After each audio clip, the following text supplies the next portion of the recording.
Maddie can hopefully follow the first example. I forgot to start recording, but hopefully she can follow it. Sorry, Maddie. She's living the life. Sorry, Naz. All right, so if we have 1 over x minus 1 over x squared plus 4 over x minus 2, what are you guys thinking about this one? So, like, what does the first one need to be multiplied by? How about just x and x minus 2? If I multiply by x, x minus 2, will I have an x squared x minus 2?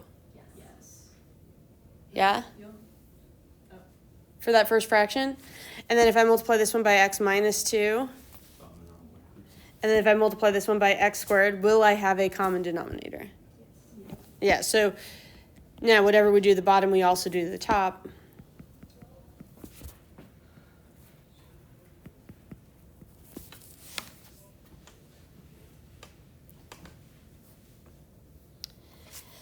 And let's see, this one we'd have x squared minus 2x over x squared x minus 2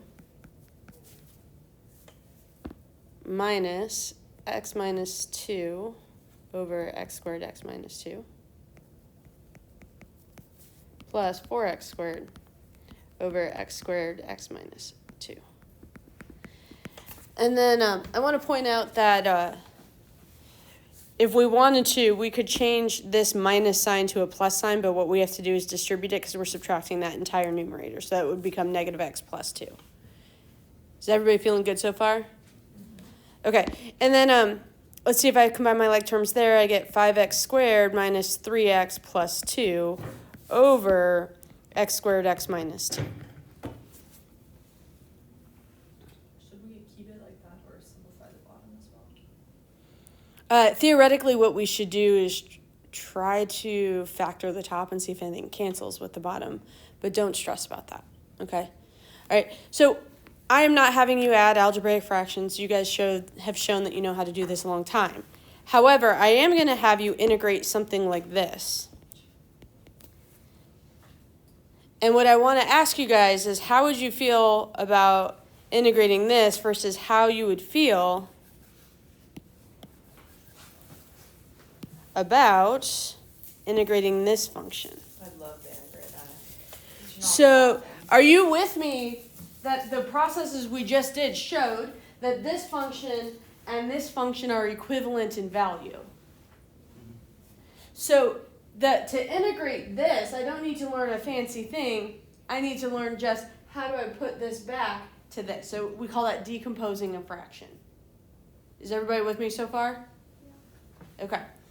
And so what we're going to focus on is how can we decompose that fraction in such a way that it becomes really easy to integrate. Is everybody with me? That's the new skill. It's not the integrating that's going to be new. It's going to be the decomposing the fraction, which theoretically you learned in pre-calc according to Turner. Yeah. We may have. It was a while ago. Yeah. So I was going to, show you. Yeah, for sure. So I'm going to go back over it with you. Thanks for that. All right. Hey, guys, how do I... But first of all, what is the integral of this current one? Example 1. 3 ln of the absolute value of x minus 2 ln of the absolute value of x plus 3. I always do that with my absolute values. And, of course, we're not going to leave it like this.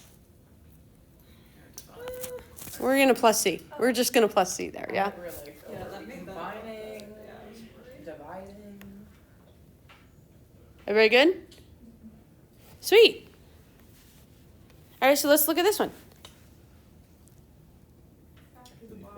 Before we can decompose it into 2 different fractions here, we need to factor the bottom to see what the factors of those bottoms will be. Yes? So x minus 3, x plus 1? Is that right? Yeah. I'm not very good at factoring. Well, you did it immediately. So. All right, so for right now, are you with me that the fractions that we're going to be adding together likely has an x minus 3 in the bottom of one and an x plus 1 on the bottom of the other? Okay. And we don't know what's on top of these, yes? Here's what we do know. That once we decompose a fraction, the exponent on the top is 1 less than the exponent on the bottom for all the different possible ones. Do you guys see what I'm saying here? So for these particular ones, it's just a constant that I don't know. So I'm going to call this one A and this one B. And what we want to show, or what we want to find, are the values for A and B that mean that when I combine the fractions, I get 5x minus 3 on top. Is everybody with me? All right, so if I asked you guys to do this problem, what would we multiply the first fraction by? X minus 3. X plus 1. X plus 1, right? We multiply by whatever is needed. And are you with me if I do that, that my numerator will become AX plus A?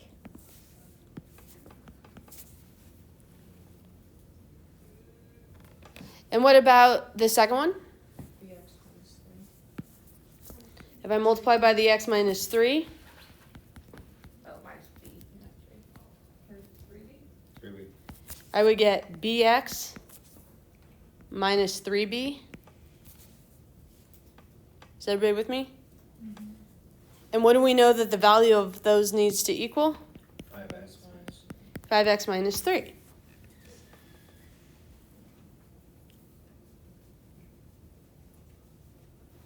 Are we feeling okay so far? All right. Now, that tells me the two terms in front of the x are in A and B. So what do I know about A plus B? It has to equal 5. And then A minus 3B are the constants, and they need to equal? Negative 3. -3. And after this, you have a system of equations you can solve. That's just like the problems where like the two trains are like going towards each other and you have to Does it? calculate when they'll pass each other. Like that's what it's making me think of. Interesting. Like doing that like EOC. I could see why. I could kind of see that. Yeah. So, do you guys know how to solve this from here? Yeah. For A and B? So what are we getting for A and what are we getting for B? I'll let you guys. 3 minus 2. Cool. So what are we really integrating? Do we need to go over solving those real quick? I'm going to go over solving those real quick. I'm going to let A equal 5 minus B. Maddie might not remember. That's fair. Are you with me that A would equal 5 minus B? Then I can replace this A with 5 minus B minus 3B equals -3. So that's -4B. That would equal, I subtract that 5 over -8. B equals 2. Okay, so the one thing you want to be careful of is, so now we want to rewrite this as one fraction plus another fraction, dx, that you put the a over the one that the a goes over, right? So it does matter, you need to have, so we have a equals 3, so it's going to be 3 over the x minus 3, and 2 over the x plus 1.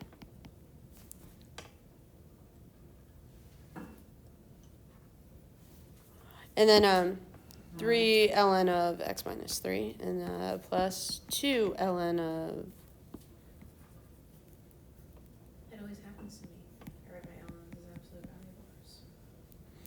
I mean, it's because you're thinking too quickly. You're thinking more quickly than your hand can brain's write. just too fast. Yeah.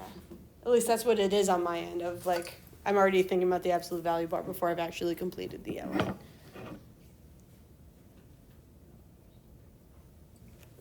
What do you guys think about decomposition of fractions? I think it's gonna get harder. Of course it's going to get harder. Sure, what I was thinking.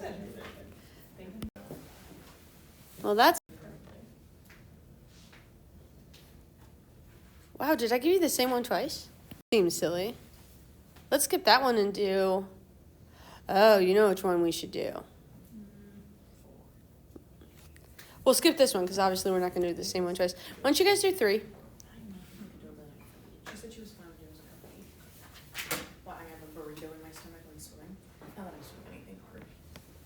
So- You guys are going to do example 3. Yeah. See how you're doing with this. And in fact, if you can do example 3, I'll call it a day. What do you mean if? I mean, it's not that I don't believe in you.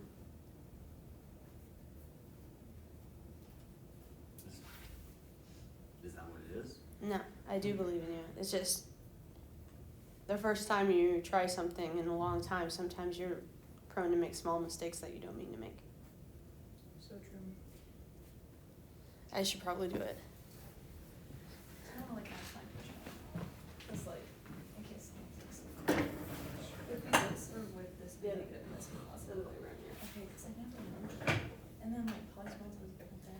So these two things need to add to this, right? Yeah. So the bigger of the two numbers always is that sign. Okay. I'm not sure, cause like when the X were, yeah.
What do you put in your calculator? What do you mean when we put the calculator? You must have multiplied something wrong. Nope.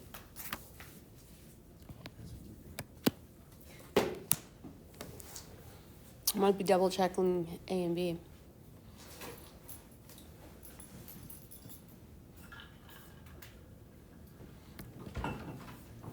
Once you're done, go ahead and check your answer against mine. No.